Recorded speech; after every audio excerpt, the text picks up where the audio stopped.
ಬೆಳಗ್ಗೆ 6 ಗಂಟೆಗೆನೆ ಕಾಫಿ ಕುಡಿಯೋ ಟೈಮಲ್ಲಿ ಎಣ್ಣೆ ಅಂಗಡಿನ ಓಪನ್ ಮಾಡಿ ಕುಡಿಸ್ತಾ ಇರೋ ಜನಗಳು ಕಚ್ಚಡ ನನ್ನ ಮಕ್ಕಳು. ಮನೆ ಮನೆ ಹಾಳು ಮಾಡಬೇಡ್ರೋ ಕುಡ್ದು ಅಂತ ಹೇಳೋ ಬದಲು ಬಂದ್ರೋ ಕುಡಿದು ಸಾಯಿರೋ ನನ್ನ ಮಕ್ಕಳು, ನೀವು ಸತ್ರೆ ಸಾಯಿರಿ, ನಮ್ಮ ಸರ್ಕಾರಕ್ಕೆ ಕಾಸು ಬಂದ್ರೆ ಸಾಕು ಅನ್ನೋ ಕಚ್ಚಡ ನನ್ನ ಮಕ್ಕಳು ಇರೋದು ಈಗ. ನಮ್ಮ ಗೃಹ ಸಚಿವರು ಬಹಳ ಗ್ರೇಟ್ ಅಲ್ವಾ? ನೀವು ಕುಡಿದು ಬಿದ್ದೋಗಿ ರೋಡ್ನಲ್ಲಿ ಬಿದ್ದು ಒದ್ದಾಡಿ, ಚರಂಡಿನಲ್ಲಿ ಬಿದ್ದು ಒದ್ದಾಡಿ ನಿಮ್ಮನ್ನ ಸೇಫ್ ಆಗಿ ಮನೆಗೆ ತಲುಪಿಸ್ತೇವೆ. ಒಂದ್ ಮಾತು ಹೇಳ್ಬಿಟ್ರೆ ಸಾಕು, ಇವಳು ಬೇರೆ ಪಕ್ಷದೋಳು, ಪಕ್ಷ ಕಟ್ಕೊಂಡು ನನ್ ಎಕಡ ನನಗೇನಾಗ್ಬೇಕಾಗೈತೆ, ನ್ಯಾಯ ಎಲ್ಲೈತೆ ಅದನ್ನೇ ಮಾತಾಡ್ತಾ ಇದ್ದೀನಿ ನಾನು. ಏನಾದ್ರೂ ಅನ್ಯಾಯ ಆದಾಗ ಅಪ್ಪನ ಹೋಗಿ ಕೇಳ್ರಿ, ಜಿ ಪರಮೇಶ್ವರ್ ಅವ್ರೇನಂತಾರ ಗೊತ್ತಾ? ಹೌದಾ, ಅದ್ರ ಬಗ್ಗೆ ನಮ್ ಗಮನಕ್ಕೆ ಇನ್ನ ಬಂದಿಲ್ಲ, ತನಿಖೆ ನಡೆಸಿ ನಿಮ್ಗೆ ಆಮೇಲೆ ಹೇಳ್ತೀನಿ ಇಷ್ಟು ಹೇಳ್ತಾರೆ. ಗಮನಕ್ಕೆ ಬರ್ದೇ ಇರೋರು ಒಂದ್ ಕಡೆ ಇರ್ಬೇಕು. ಎಣ್ಣೆ ಓಡಿಸೋದಕ್ಕೆ ಗಮನ ಬರುತ್ತಾ ನಿಮ್ಗೆ? ಅದ್ರಲ್ಲಿ ಚೆನ್ನಾಗಿ ದುಡ್ಡು ಮಾಡ್ಬೋದಾ? ಗಂಡಸ್ರುಗಳಾದ್ರೂ ಸ್ವಲ್ಪ ಯೋಚನೆ ಮಾಡ್ರಿ. ನಿಮ್ನ ಕುಡ್ಸಿ ನಿಮ್ಮನೆ ಹಾಳು ಮಾಡ್ಬಿಟ್ಟು ಅವ್ರ ಮನೆ ಉದ್ಧಾರ ಮಾಡ್ಕೋತಾವ್ರೆ. ಗಂಡಸ್ರುಗಳು ಸ್ವಲ್ಪ ಯೋಚನೆ ಮಾಡಿ. ನಿಮ್ ಹೆಂಡತಿ ಮಕ್ಳು, ನಿಮ್ ತಂದೆ ತಾಯಿ ಇಲ್ಲಿ ಒಂದೊತ್ತು ಊಟಕ್ಕೆ ಹೆಂಗಪ್ಪ ಅಂತ ಯೋಚನೆ ಮಾಡ್ತಾ ಇದ್ದಾರೆ. ನೀವು ದುಡ್ಡು ಕೊಟ್ಟು ಕುಡಿತಾ ಇದ್ದೀರಲ್ಲ, ಅವ್ರ ಮನೆ ಹೆಂಗಸರು ಮೈ ತುಂಬಾ ಚಿನ್ನ ಏರ್ಕೊಂಡು ದಿನಕ್ಕೊಂದ್ ರೇಷ್ಮೆ ಸೀರೆ ಉಟ್ಕೊಂಡು ಅವ್ರ ಮನೆ ಗಂಡಸರು ಎಲ್ಲಾನು ಚಿನ್ನದ ಬಾತ್ರೂಮ್ಗಳು ಕಟ್ಟಿಸ್ಕೊಂಡು ಕೂತವ್ರೆ ನೀವು ಕೊಡೋ ಎಣ್ಣೆ ದುಡ್ಡಿಂದ. ಇನ್ಮೇಲಾದ್ರೂ ನಿಮ್ ಮನೆ, ನಿಮ್ ಹೆಂಡತಿ, ನಿಮ್ ಮಕ್ಳು, ನಿಮ್ ತಂದೆ ತಾಯಿನ ನೋಡ್ಕೊಳ್ಳಿ ಖುಷಿಯಿಂದ. ಕುಡಿದ್ಬಿಟ್ಟು ಉಚ್ಚೆ ಒಯ್ದ್ಬಿಟ್ರೆ ಬಂದ್ಬಿಡಲ್ಲ ಭಾಗ್ಯ. ಸರ್ಕಾರದವರು ಬರೀ ಹೆಣ್ಮಕ್ಳಿಗೆ ಮಾತ್ರ ಎಲ್ಲ ಫ್ರೀಯಾಗಿ ಕೊಟ್ಟವ್ರು. ಯಾಕೆ ಗೊತ್ತಾ? ಹೆಣ್ಮಕ್ಳು ಬುದ್ಧಿವಂತರು.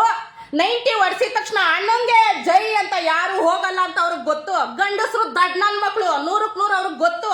ಈ ನನ್ ಮಕ್ಳಿಗೆ ಒಂದ್ 90 ಹೊಡ್ಸ್ಬಿಟ್ರೆ ಅಣ್ಣ ಜೈ ಅಂತ ಬಂದೇ ಬರ್ತಾರೆ ಅಂತ ಗೊತ್ತು. ನಿಮ್ದೇನಿದ್ರು 90ಗೆ ಮುಗ್ದೋಯ್ತು.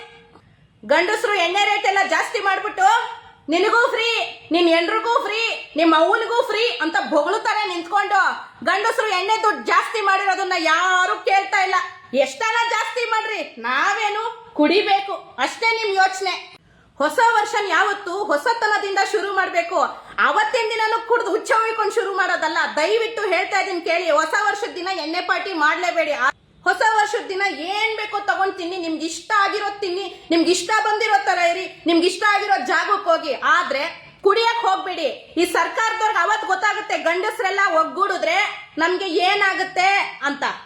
ಅಣ್ಣ ದಯವಿಟ್ಟು ಕೈ ಮುಗಿದು ಕೇಳ್ಕೊತಾ ಇದೀನಿ, ನಿಮ್ ತಂಗಿ ಅಂತ ಆದ್ರೂ ಅನ್ಕೊಳ್ಳಿ, ಇಲ್ಲ ನಿಮ್ಮ ಅಕ್ಕ ಅನ್ಕೊಂಡು, ನಿಮ್ ಮನೆ ಹುಡುಗಿ ಅಂತ ಅನ್ಕೊಂಡು ನೀವು ಈ ಸತಿ ನ್ಯೂ ಇಯರ್ ಪಾರ್ಟಿನ ಎಣ್ಣೆ ಕುಡಿದೇ ಶುರು ಮಾಡ್ರಣ. ನಿಮ್ ಜೀವನ ತುಂಬಾನೇ ಚೆನ್ನಾಗಿರುತ್ತೆ. ಏನಕ್ಕಣ್ಣ ಪ್ರತಿ ವರ್ಷ ಕುಡ್ತದಿಂದ ಯಾಕಣ್ಣ ಸ್ಟಾರ್ಟ್ ಮಾಡ್ತೀರಾ? ದಯವಿಟ್ಟು ನನ್ನ ರಿಕ್ವೆಸ್ಟ್ ಅನ್ಕೊಳ್ಳಿ, ಈ ಸತಿ ಕುಡಿತಾ ಇಲ್ದೇನೆ ಶುರು ಮಾಡಿ ಅಣ್ಣ. ನಮ್ಮ ಗೃಹ ಸಚಿವರು ಬಹಳ ಗ್ರೇಟ್ ಅಲ್ವಾ? ನೀವು ಕುಡಿದು ಬಿದ್ದೋಗಿ ರೋಡ್ನಲ್ಲಿ ಬಿದ್ದು ಒದ್ದಾಡಿ, ಚರಂಡಿನಲ್ಲಿ ಬಿದ್ದು ಒದ್ದಾಡಿ ನಿಮ್ಮನ್ನ ಸೇಫ್ ಆಗಿ ಮನೆಗೆ ತಲುಪಿಸ್ತೇವೆ. ಈ ರಾಜ್ಯದ ಗೃಹ ಸಚಿವರ ಮಾತುಗಳು.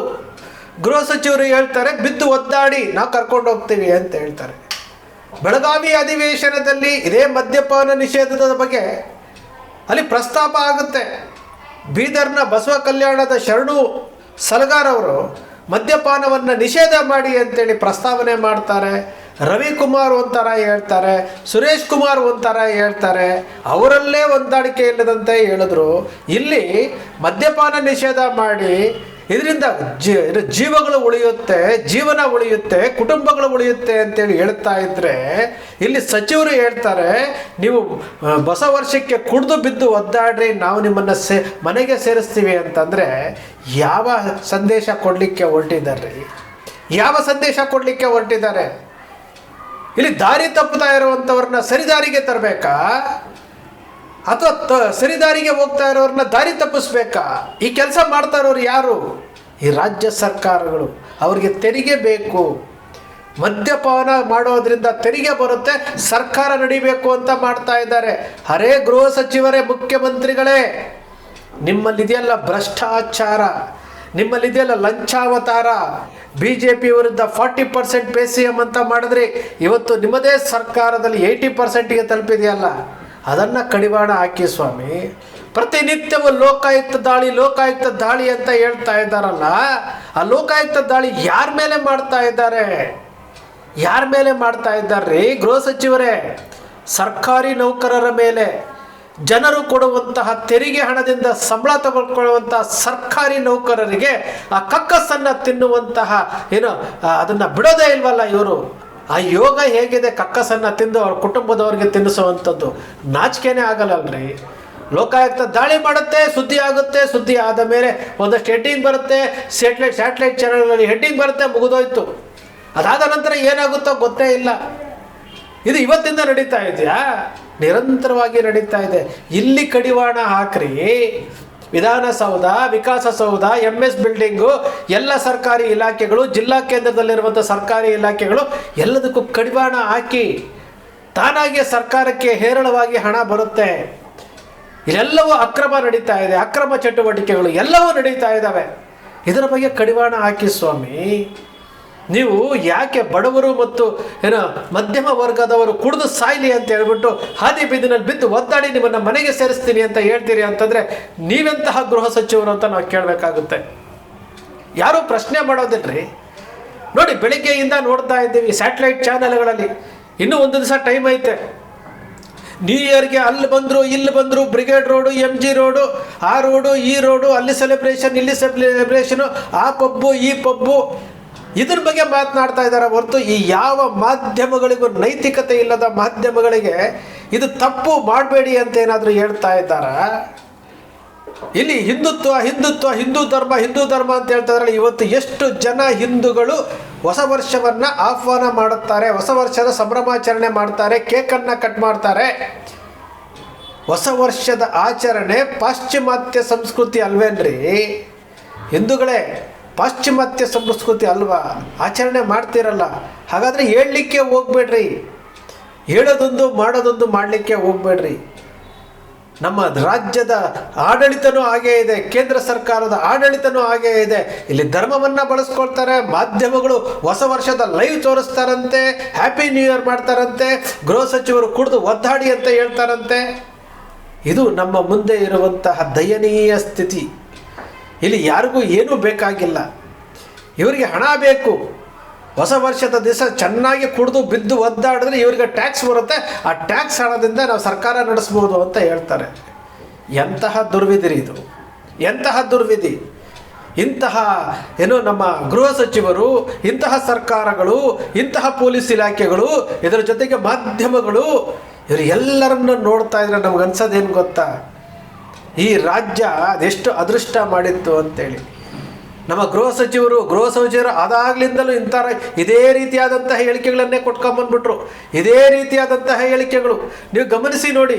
ಯಾವ್ದಾದ್ರು ಒಂದು ಪ್ರಕರಣ ಆಯ್ತಾ, ಆ ಪ್ರಕರಣಕ್ಕೆ ಏನೋ ಒಂದು ರೀತಿ ಹೇಳುವಂಥದ್ದು, ಏನೋ ಒಂಥರ ಹೇಳುವಂಥದ್ದು, ಅದು ಸರಿಯಾದಂತಹ ಮಾಹಿತಿಗಳೇ ಇಲ್ಲದಂತ ಹೇಳುವಂಥದ್ದು. ಎಲ್ಲರೂ ಇದೇ ಹಣೆ ಬರಹ.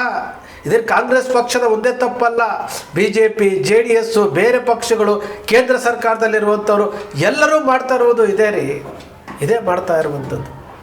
ಯಾವ ಸ್ಥಿತಿಗೆ ತೆಗೆದುಕೊಂಡು ಹೋಗ್ತಾ ಇದ್ದಾರೋ ಗೊತ್ತಿಲ್ಲ. ಮದ್ಯಪಾನ ನಿಷೇಧ ಅಂತೇಳ್ಬಿಟ್ಟು ಸರ್ಕಾರ ಘೋಷಣೆ ಹೇಳ್ತದೆ, ಪ್ರಚಾರ ಮಾಡುತ್ತೆ, ಜಾಗೃತಿ ಮೂಡಿಸ್ತಾರೆ. ಇಲ್ಲಿ ಅದೇ ಮದ್ಯಪಾನ ಮಾಡಿ ರೋಡ್ನಲ್ಲಿ ಬಿದ್ದೋಗಿ ನಿಮ್ಮನ್ನು ಕರ್ಕೊಂಡೋಗಿ ಮನೆಗೆ ಸೇರಿಸ್ತೀವಿ ಅಂತ ಹೇಳುವಂಥವರು ಯಾವ ಸಂಸ್ಕೃತಿಯನ್ನು ಉಳಿಸ್ತಾ ಇದ್ದಾರೆ? ಯಾವುದೇ ಸಂಸ್ಕೃತಿ ಉಳಿಸ್ತಾ ಇಲ್ಲ. ಕೇಂದ್ರ ಸರ್ಕಾರದವರು ನಾವೇನು ಹಿಂದೂ ಧರ್ಮದ ಆಚರಣೆ ಅಂತಿರಲ್ಲ, ನೀವು ಮಾಡ್ತಾ ಇರ್ಬೋದು ಏನು? ಹ್ಯಾಪಿ ನ್ಯೂ ಇಯರ್ ಅಂತ ಹೇಳ್ಬಿಟ್ಟು ಸಂದೇಶಗಳನ್ನು ಕಳಿಸ್ತೀರಿ. ಹಿಂದೂ ಹೋರಾಟಗಾರರು ಏನು ಮಾಡ್ತಾ ಇದ್ದೀರಿ? ಹ್ಯಾಪಿ ನ್ಯೂ ಇಯರ್ ಅಂತೇಳಿ ಸಂದೇಶ ಕಳಿಸ್ತಾ ಇದ್ರಿ. ಭಾರತೀಯ ಜನತಾ ಪಕ್ಷದವರು ಪೋಸ್ಟ್ಗಳನ್ನು ಹಾಕ್ತಾ ಇದ್ದಾರೆ, ಹೊಸ ವರ್ಷದ ಶುಭಾಶಯಗಳು ಅಂತ ಹೇಳ್ಬಿಟ್ಟು. ಮತ್ತು ಇಲ್ಲೊಂದು ಅಲ್ಲೊಂದು ಈ ರೀತಿ ಯಾಕೆ ಮಾಡಲಿಕ್ಕೆ ಹೋಗ್ತೀರಿ? ಸ್ನೇಹಿತರೆ, ನಮ್ಮ ಗೃಹ ಸಚಿವರ ಹೇಳಿಕೆ, ಇಲ್ಲೊಂದು ಹೆಣ್ಣು ಮಗಳು ಮಾತನಾಡಿರುವಂತಹ ಮಾತುಗಳು, ಈ ಎಲ್ಲವನ್ನು ಕೇಳಿದಾಗ ನಮ್ಗೆ ಅನ್ಸೋದೇನಂತಂದರೆ, ಹುಚ್ಚರ ಮದುವೆಯಲ್ಲಿ ಉಂಡವನೇ ಜಾಣ ಅನ್ನೋ ರೀತಿಯಲ್ಲಿ ಈ ರಾಜಕಾರಣಿಗಳು ಜನರನ್ನು ಬಳಸ್ಕೊಂಡು ಎಷ್ಟು ಬೇಕೋ ಅಷ್ಟು ಆ ಜನರ ಜೀವವನ್ನು ಹಿಂಡ್ತಾ ಇರುವಂಥದ್ದು ಸತ್ಯ. ಇದರ ಬಗ್ಗೆ ಪ್ರಶ್ನೆ ಮಾಡಬೇಕಾದಂತಹ ಮಾಧ್ಯಮಗಳು ಮೌನವಾಗಿರುವುದು ಸತ್ಯ. ನೈತಿಕತೆ ಕಳ್ಕೊಂಡಿರುವುದು ಸತ್ಯ. ಸ್ನೇಹಿತರೆ, ನಿಮ್ಮ ಅಕ್ಷರ ಮೀಡಿಯಾ ಸೃಷ್ಟಿ ಮಾಡೋದು